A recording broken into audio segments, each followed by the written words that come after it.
So I went to DC, and I was like, hey, look, this is a hero that means a lot to a lot of people. She's really cool. She's stupid powerful, and she's stupid powerful. I mean, I think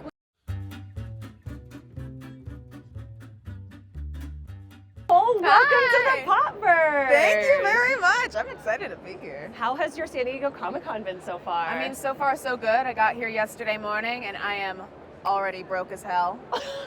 Wait, and we are going to keep that going. Can we get into it a little bit? What have you seen? What have you picked up that you're really excited about? So I only really attacked this half of the con yesterday, and most of that was Artist Sally. Are you getting a lot of positive feedback about your endeavors with Dreamer over Yes, the past couple years? Yeah, everyone's really excited, and this is the place to be for it because everyone is like loves her almost as much as I do. Almost is being the key word. I mean, honestly, amateurs, a lot of them. It's not a competition, but it is. I win.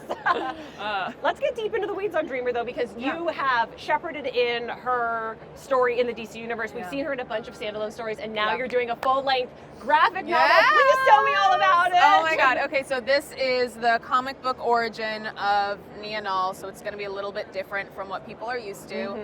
Some characters will recognize, some things and staples from her origin we'll see again. But this is a 15-year-old Nia realizing that she has the powers that her sister was always supposed to get, and she's sort of resigned to being a supporting character in her own life. Her sister Maeve is the star. She's going to be the superhero. She's going to get mom's powers, and I'm going to be the guy in the chair. I'm going to design the super suit. And when she realizes that she got them, she's like, I can't do this to my sister. I can't ruin her life. So she runs away to Metropolis, and she finds community, and she finds girls like her, and for the first time the facets of her identity aren't at war with each other. And also, because it's me, I had to throw in cosmic space destiny and explosions and villains, and because I like it flowery. Are they original villains to the graphic novel? Yes, yes. Okay, so we're world building, we're expanding. Oh, we are world building, we're expanding, we are drawing on things, we are revamping, rebooting, and remixing. Remixing! That was one of my favorite parts of writing the graphic novel, was getting to expand on Nultor and getting to get all into the nitty-gritty of the socio-political, societal. Put your anthropological hat on. Absolutely. No, the bad guy I'm actually really excited for, because of course I grew up with sort of the queer-coded Disney villains, with the plunging necklines and a thirst for power and a vague English accent for some reason. English. We're thinking Jafar. Yeah, like vague Europe. Yeah. So the villain's I can say the villain's name is Sybil, and she is an evil Nultorian. Amazing. Ooh. Yeah, so she has come to track down Dreamer and her family and secure her place in a position of power on Nultor. Ooh, that's so exciting. I don't want to get too deep into spoilers, but what was your collaboration with Rye, your artist, like? Oh my God, Rye Hickman is a legend and an icon, and everything they do, everything they touch turns to gold. And all the preview images we've seen are stunning. And let me tell you what, the whole book is like that. It's all of the dreams especially are like these beautiful acid trippy 2-page spreads, panelless and formless and just full of symbolism and metaphor, and it makes no goddamn sense. It makes no sense to Nia, and it makes no sense to the reader, but that's why it's cool. Just like our real dreams. Boom. Woo! So how did this project come about? Did you bring this to DC? Did DC come knocking on your door and say, you're clearly the correct person for the job? No. So I went to, no one has said that. I'm saying it, you are clearly the correct person for the job. So I went to DC, and I was like, hey, look, this is a hero that means a lot to a lot of people. She's really cool. She's stupid powerful, and she's stupid powerful. I mean, I think we accidentally may have created one of the most, if not the most powerful character in the DC universe.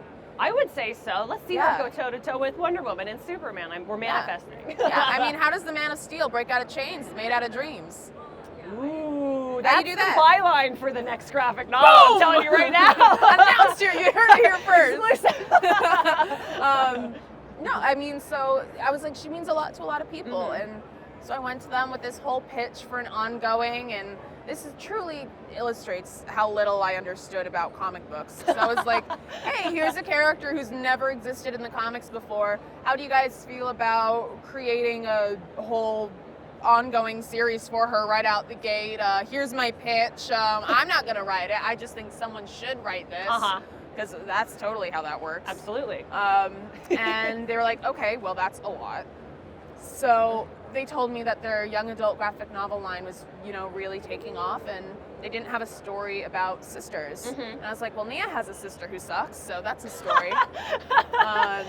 But you're following in the proud tradition of characters like Harley Quinn, who started in the animated series and is now kind of the queen of the DC universe. I would say so. I think Nia's poised to Nia's going to fight Harley Quinn after she defeats Superman and become queen of the DC universe. Yeah, she's just ding, ding, ding, checking them off the list. Right in a row. I'd also love to ask you really quick about Lazarus Planet, because that is a deep, dark, hardcore comic story that's very much in contrast to like the DC Kids, DC All Ages story. What was it like getting to play in that universe? Hard. Oh.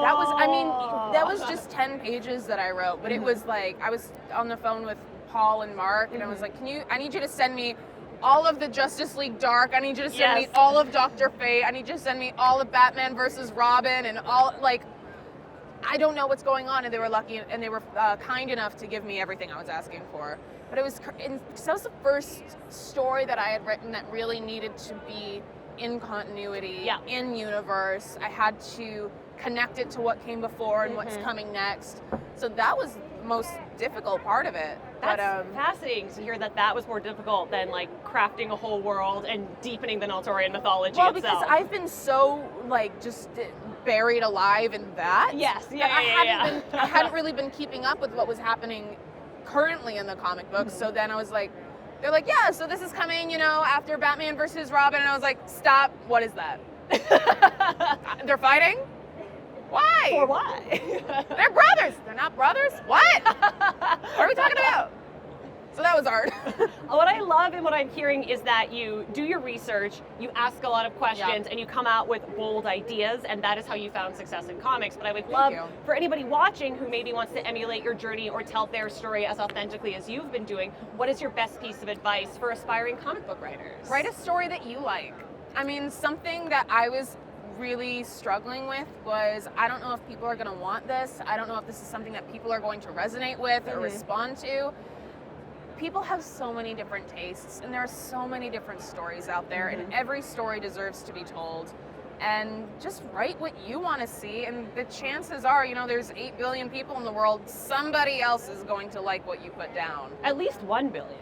At least 1 billion. And my final question. And those are my real sales numbers. 1 billion. You check that. Yeah. I mean, honestly, it could be. We'll actually know very soon. Boom. We'll know in about 4 weeks. But my final question, because here in the Popverse, we celebrate the best in TV, movies, and comics.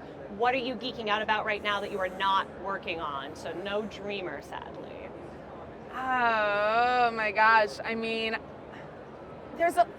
what I'm honestly most excited about is stuff with Dreamer that I can't talk about yet. But it's not just Dreamer. It's a lot of some of my favorite characters, and it's gonna be fucking crazy. Yeah, you're fine. Sorry. It's gonna be really crazy, and I've been in contact with DC and talking to Paul Kaminsky a lot about it, and that's great. We get on the phone together and we're like, oh, and then what if we do it? Oh, girl. And so we just got something greenlit that's going to be, I think, really, really unexpected for people, and they're not going to see that coming. But it's a story I've been dying to tell. Okay, well, I hope when you're ready to talk about it that we'll get a chance to do it together. And thank you so much for joining us here today. Thank you.